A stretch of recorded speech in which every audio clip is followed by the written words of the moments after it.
Olá, o Primavera Saúde já está no ar e hoje vamos tratar de um assunto que acaba incomodando muitas pessoas, a prisão de ventre. E o meu convidado para esclarecer todas as nossas dúvidas é o Dr. Vinícius. Doutor, seja muito bem-vindo ao Primavera Saúde. Tudo bem, Morgana? Tudo bem. Eu gostaria de agradecer o convite. Para mim sempre é uma grande satisfação conversar um pouquinho sobre saúde. Nós que agradecemos a sua participação. Doutor, para começar, gostaria de definir, se tem como a gente definir o que é exatamente a prisão de ventre. Assim, a prisão de ventre também é conhecida como a constipação.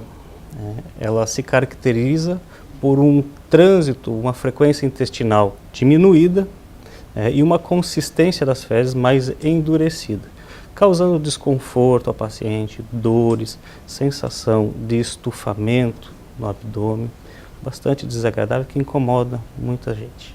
E o que pode acabar causando, então, essa prisão? Assim, as causas, elas costumam ser multifatoriais. Elas se caracterizam com causas comportamentais, aí estão envolvidos distúrbios alimentares, uso de medicamentos, Outras causas também são as doenças, que podem trazer um trânsito mais lento para o intestino, também uso de medicamentos, outras doenças e defeitos anatômicos, principalmente da pelve e do abdômen. De uma forma geral, os distúrbios comportamentais, eles são, na sua imensa maioria, os mais frequentes. A alimentação é o principal e o uso de medicamentos, inatividade, paciente que não tem uma atividade física, uma caminhada, fica muito tempo sedentário, tudo isso faz com que o intestino trabalhe de uma maneira mais preguiçosa, digamos, não um trânsito normal.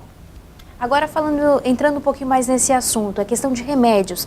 Tem uma grande variedade de remédios que podem acabar causando essa prisão de ventre? Sim, tem vários medicamentos, principalmente para o tratamento de doenças neurológicas, que fazem com que o intestino fique mais preso.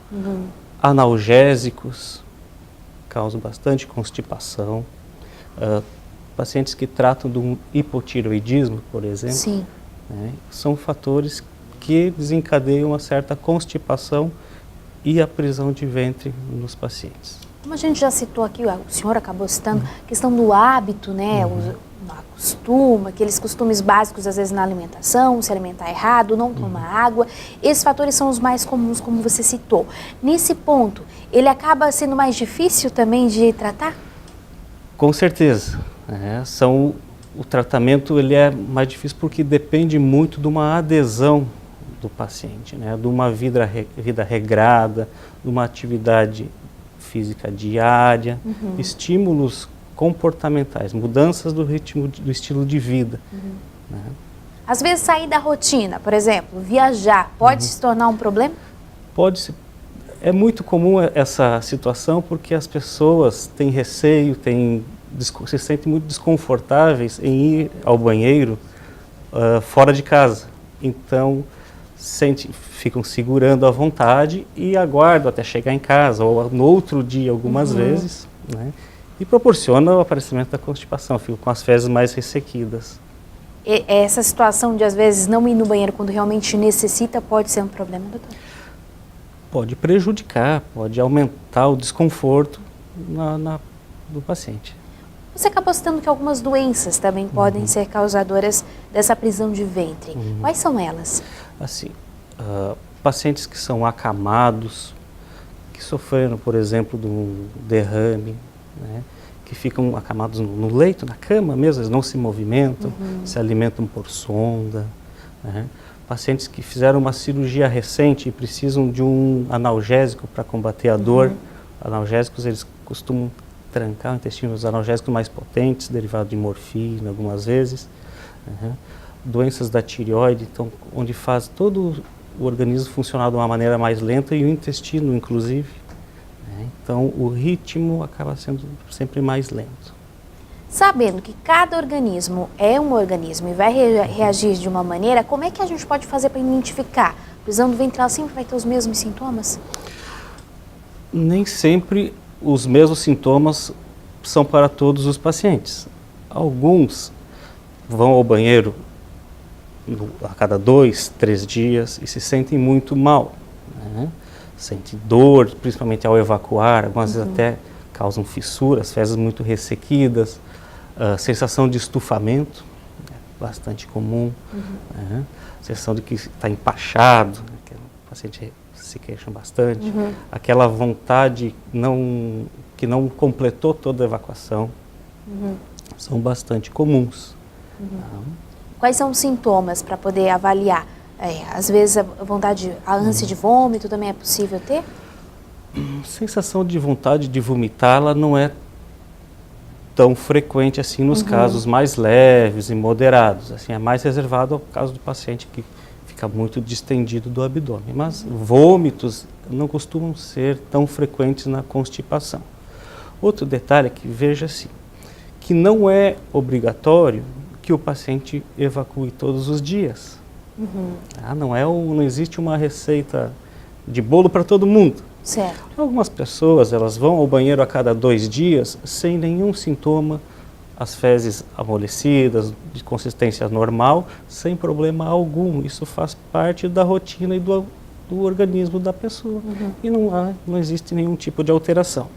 Agora, quando começa a passar de 2 dias, 3 dias e o paciente começa a ter sintomas, aí é que nós começamos a perceber a constipação. Ela começa a se manifestar e ter esses desconfortos. Exatamente essa questão desses sintomas, a duração, né, deles e até mesmo a intensidade de cada sintoma pode ser considerado, deve analisar, no caso o paciente deve ficar atento a esses detalhes? Sim, principalmente, veja, que a sintomatologia ela é própria de cada pessoa, é difícil ser todos apresentem a mesma. Sim. Mas são mais comuns essas que a gente conversou. E por que é importante a gente tratar ou pelo menos investigar isso? Porque algumas vezes existem doenças por trás desta constipação que necessitam de um tratamento diferente da constipação. Por exemplo, a gente pode citar o câncer de intestino, que ele se manifesta numa situação algumas vezes parecida, que até sangramentos podem ocorrer, fica com o intestino trancado 2, 3 dias, com muito poucos sintomas, né? Então essa é a importância da investigação do tratamento. Como é que é feito o diagnóstico no consultório? Ele é totalmente clínico ou tem alguns exames que auxiliam? O diagnóstico ele é eminentemente clínico, tá? É lógico que exames laboratoriais e de imagem fazem parte da rotina para exatamente fazer isso, fazer um diagnóstico diferencial e excluir algumas outras patologias. Né? Então aí tratarmos de uma maneira adequada, com tranquilidade, que a pessoa tenha apenas a constipação e não outros problemas do intestino grosso. A gente já vai continuar falando sobre esse assunto, a gente só vai para um breve intervalo e volta já já. Sai daí.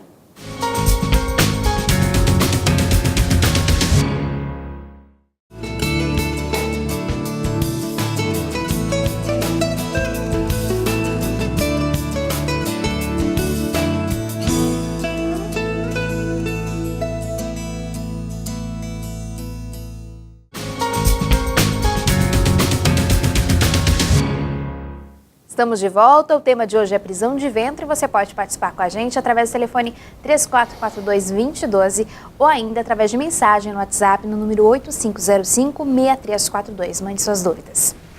Retornando aqui, doutora, queria falar um pouquinho agora sobre tratamento, né? Falando em prisão de ventre, quais são os tratamentos que são indicados para esse caso?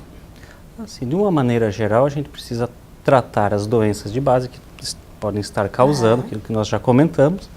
E assim, como a maioria das vezes é por distúrbios alimentares, a gente tenta corrigir esse distúrbio de cada pessoa na alimentação, que se faz normalmente através de fibras, né? Com uma ingesta maior de fibras, de líquidos, né? Que é muito importante. Somente as fibras, elas não vão fazer um efeito desejado. Também uma atividade física diária, tirar o paciente do sedentarismo, da inatividade, também são fatores que ajudam e muito no tratamento da constipação. Falando ainda das fibras, queria que o senhor explicasse exatamente como é que ela funciona no organismo, né?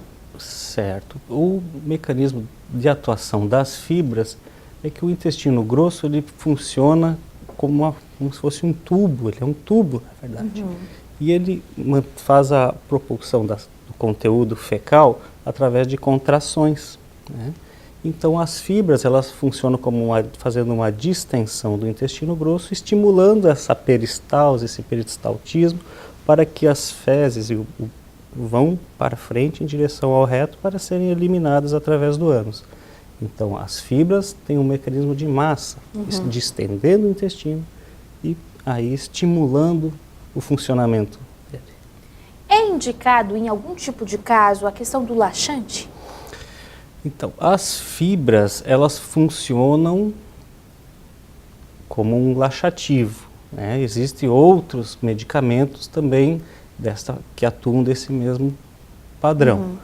No entanto, a gente costuma utilizar mais as fibras de uma maneira inicial, em casos mais simples, deixando laxantes para uma situação um pouquinho mais reservada.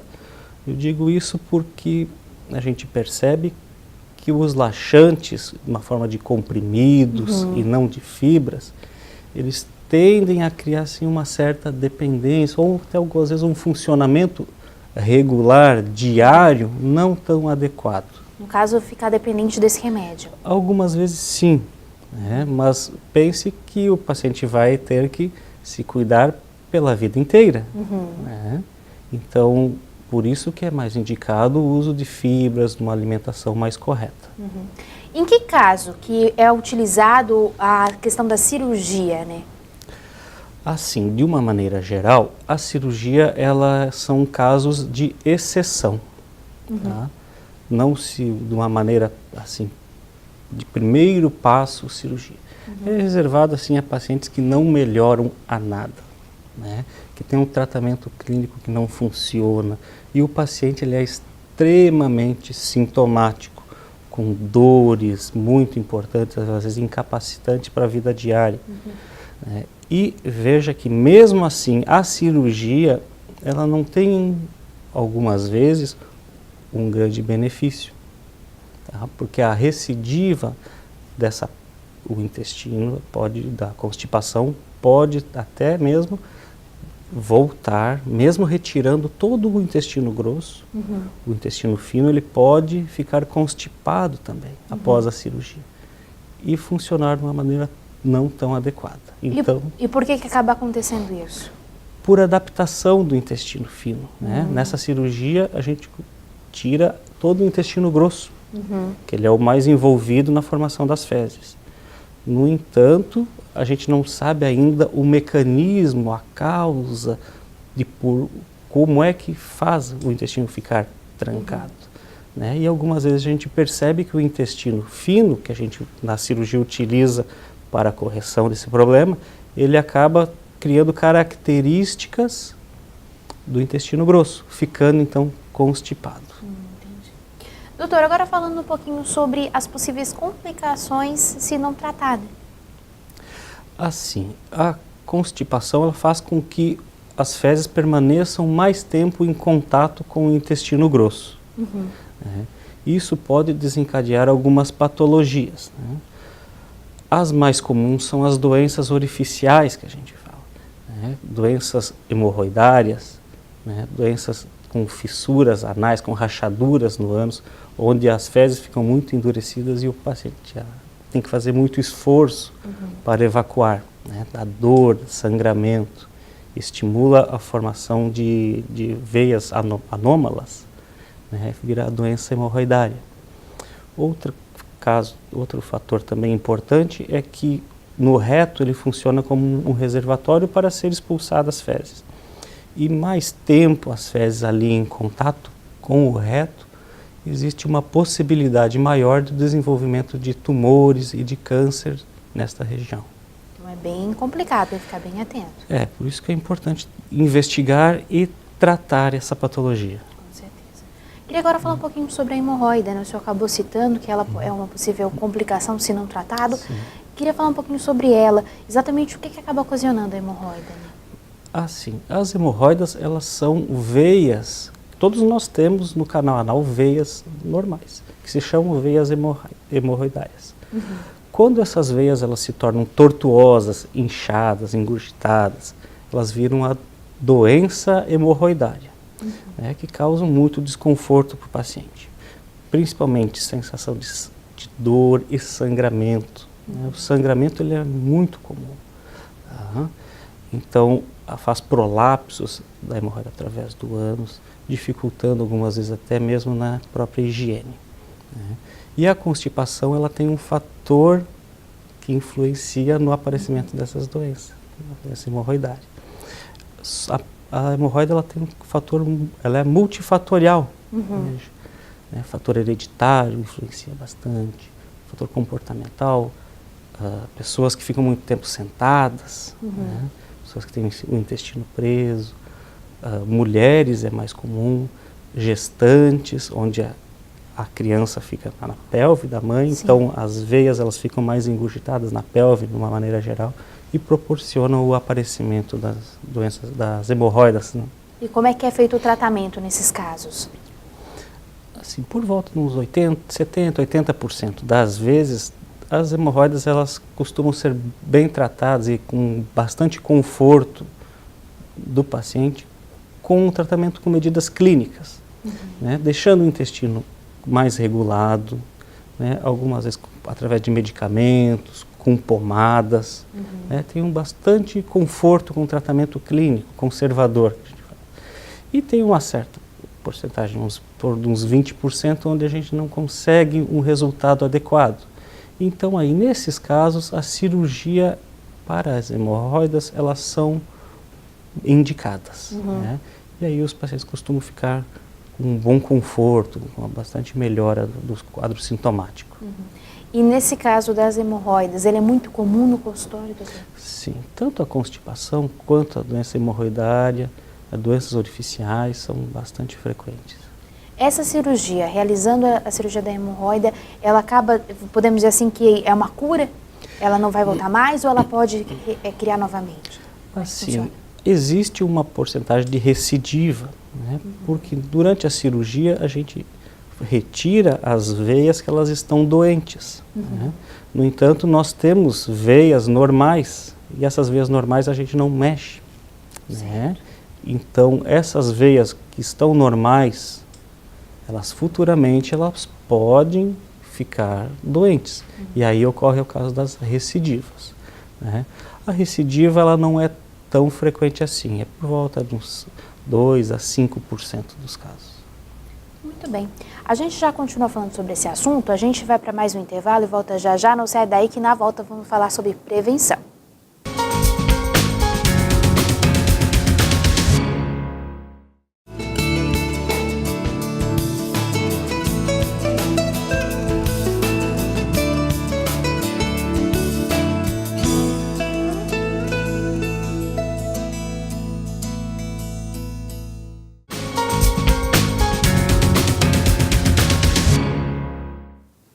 Estamos de volta, participe com a gente, o telefone de contato é o 3442-2012 ou ainda através de mensagem no WhatsApp no número 8505-6342.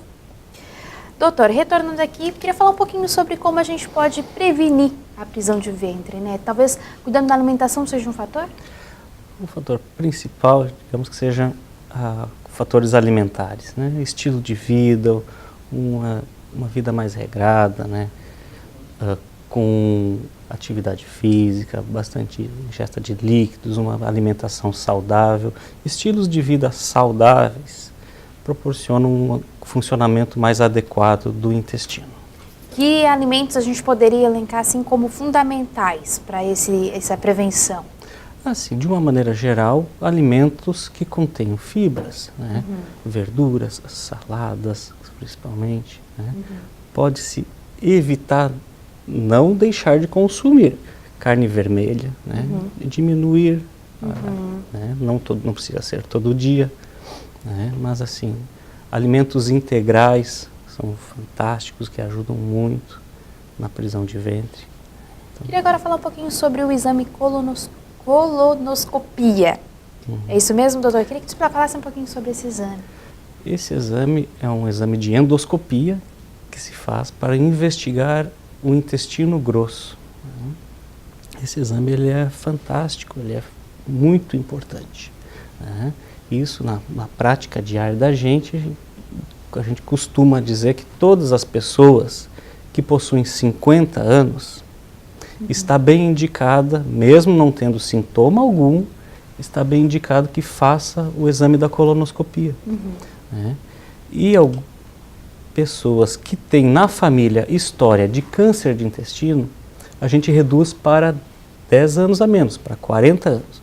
Eu digo isso porque pela importância do tratamento e diagnóstico precoce do câncer do intestino. O câncer do intestino grosso, ele, na sua imensa maioria, ele vem de um pólipo, uma lesão benigna, que é uma espécie de uma verruga na mucosa do intestino. Essa lesão, ela se transforma, ela sofre mutações ao longo dos anos, de 5 a 10 anos. E de benigno ele passa a ser maligno. Então, a importância deste exame é que ele identifica outras lesões inflamatórias, retites, inflamações do intestino, divertículos, pólipos. E quando identifica essas lesões, pode ser feita a retirada precoce. E esse pólipo benigno, ele não vai dar tempo de se transformar em maligno. Eu digo sempre assim, que a colonoscopia ela é um exame que previne o câncer de intestino. Ele é um dos que podem ser prevenidos, a pessoa não desenvolver o câncer. E ainda não é muito falado sobre isso, né, doutor? Ele cada vez mais ele vem aparecendo, né? Assim vai tendo uma frequência maior, né? Mas ele é de uma importância assim bastante grande. A gente citou durante todo o programa, mas agora eu queria entrar um pouquinho mais no assunto do exercício físico, a importância dele, para quem está em casa nos assistindo, possa entender que ele faça no organismo, principalmente agora relacionando com a doença, né, a prisão de ventre. Assim, as inatividades, o organismo inativo, o corpo, o intestino também ele fica inativo. Então, qualquer forma de estímulo, uma caminhada, um esporte qualquer, né, sob supervisão, sob uma orientação adequada, ele vai ser benéfico, ele vai trazer benefício para qualquer paciente que sofre de constipação. Agora, viver com o diagnóstico de sabe que tem prisão de ventre, como é que a pessoa tem, como é que ela vive, né? Como é que depois desse diagnóstico, na verdade? Assim, ele vai ter que ser regrado e se cuidar por um período bastante longo de tempo, né? Porque a constipação ela é muito frequente, principalmente em mulheres, e com o passar dos anos ele tende a apresentar algumas pioras na sua intensidade. Então, assim, eu digo sempre que sempre vai ter que se cuidar, ter uma alimentação bastante regulada, sempre em função disso. Se não tiver esses cuidados, ele provavelmente vai se agravando e vai piorando o caso, seria isso? Sim, sim, com certeza. Tudo bem, doutor. A gente vai chegando no final do programa, eu deixo esse espaço aberto para o senhor fazer suas considerações finais. Eu só gostaria de agradecer a oportunidade, assim, sempre que precisar estou à disposição. Muito obrigado. Imagina, a gente que agradece a participação do senhor no Primavera Saúde. E a gente vai chegando no fim de mais um programa, mas antes de encerrar, vamos para o nosso momento de reflexão. Não vos enganeis, as más conversações corrompem os bons costumes. 1 Coríntios, capítulo 15, versículo 33. Primavera Saúde desta quarta-feira vai ficando por aqui, mas eu volto, se Deus quiser, quarta-feira que vem. Até lá, tchau, tchau!